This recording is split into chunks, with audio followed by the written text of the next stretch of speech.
Pour clore 2023, rejouons 3 images et la première, c'est celle-là.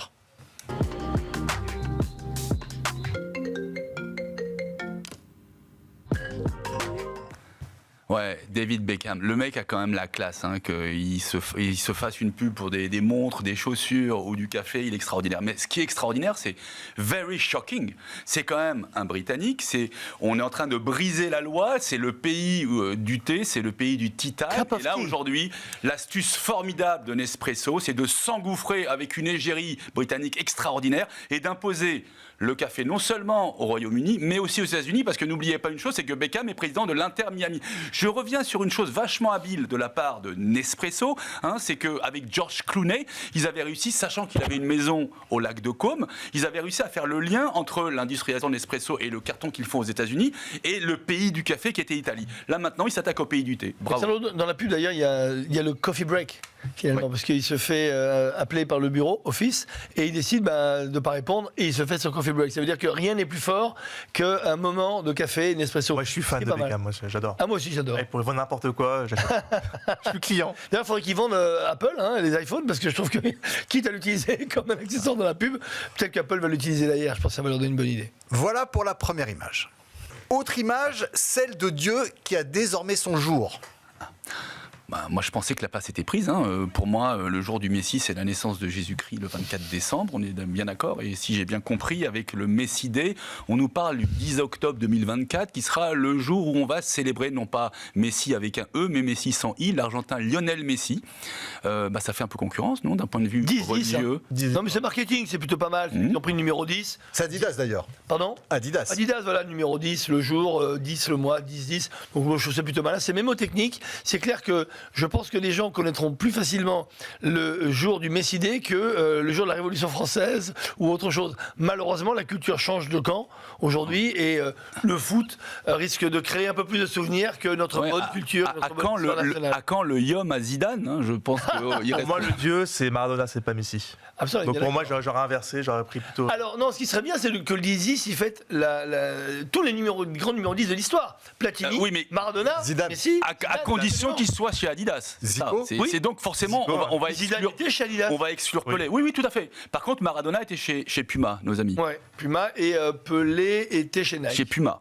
Pelé était chez Puma. Il était pas chez Nike après ? Puma. Non, son image après était Nike. Son image. Alors on termine en musique avec les plus forts, les champions du monde, les champions olympiques planétaires, toutes catégories. Don't get angry with me. Big stage erupted in fire and sound about 9:13 tonight. Where long-haired, tie-dyed, barefooted young people geared up for what some are calling the show of a lifetime. Clearly, stadium officials are pleased. Some look forward to expanding the seating capacity. The Stones concert could well be a turning point, with more musical events here. Music to the ear.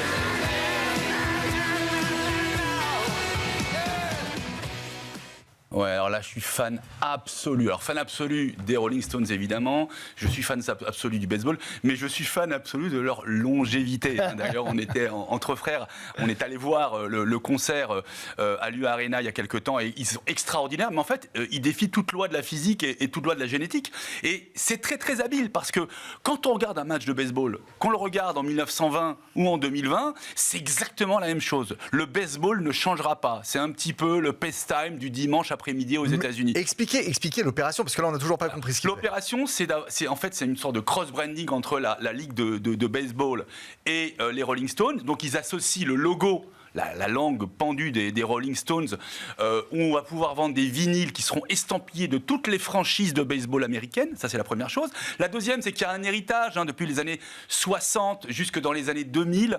Les tournées des Rolling Stones aux États-Unis se faisaient la plupart du temps dans les stades de baseball. Ça, c'est important. Donc, il y a quelque part une traçabilité. Mais enfin, moi, ce que je trouve remarquable, c'est l'immortalité des Rolling Stones, l'immortalité du baseball et l'association des deux. En fait, le seul moyen d'associer les Rolling Stones avec autre chose que le baseball, ça aurait été évidemment de le faire avec une série sur des morts-vivants ou alors avec des vampires. Non, mais ce qu'il y a de dingue, c'est que c'est une idée de jeunes qui ont 80 ans. Ce qui est fabuleux, c'est ils ont 80 balais, les Rolling Stones aujourd'hui, mais de voir qu'ils se réinventent en permanence, ce qui montre leur longévité, c'est ça le secret de leur longévité. Et leur génie.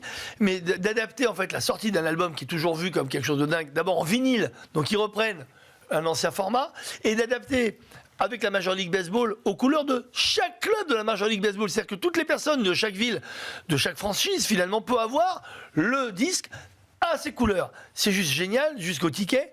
Et je trouve ça, en fait, incroyable de se réinventer en permanence. Et c'est ça qu'il faut dire. Pour durer, il faut se réinventer, qu'on soit une star du foot ou une star du rock. Et le faire dans une Amérique immuable, dans une Amérique iconique. Et non wokiste, s'il vous plaît. Voilà pour cette édition spéciale consacrée à la rétro de l'année des temps forts business de 2023. Je vous présente la future star des années télé à venir, Achille Bensa, notre stagiaire de 3e. C'était bien? C'était très bien. C'était intéressant? Sympa. Super. Voilà. Plus tard, quand il présentera le 20h dans une grande chaîne, On le ressortira. Ça, On on dira ressortira. déjà, Pierre Fernandez a trouvé. Voilà, on ressortira Achille, l'archive. le grand. Achille, Messieurs, je vous souhaite de douces fêtes. bonne fête. Bonne fête. Franck, restez au chaud. Bonne fête et bravo au talent d'Achille. J'ai été obligé de le faire. Je suis désolé. Voilà. C'est le tarif. Reste chaud. Pour finir 2023. À très vite sur Bismart.